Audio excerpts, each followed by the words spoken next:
জেঠাই ঘৰলৈ ফুৰিবলৈ গৈছিলোঁ। জেঠাই ইমান সুন্দৰ ফুলনি বাগিচা। এফালে ভাইটি আৰু এফালে ভতিজা দুয়োটাই দেখিছে নাই, ইটোৱে সিটোক চুমা খাই দিছে। এফালে মোৰ মা কিবা ফুলৰ পুলি বিচাৰি আছে। ইমান সেউজীয়া পৰিৱেশ, এয়া মুক্ত আকাশ। মুক্ত আকাশৰ তলত সেউজীয়া পৰিৱেশ আৰু লগতে গোলাপ ফুল। গোলাপ ফুলৰ মাজত মই নিজকে মুক্ত পৰিৱেশৰ মাজত বিলীন কৰি দিলোঁ।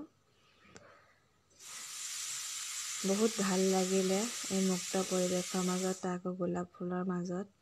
আৰু এইফালে চাওক দাদা, আৰু এইফালে ভাইটি, এইফালে ভতিজা। চাওক ভতিজা কি কাণ্ড দেখিছে নাই?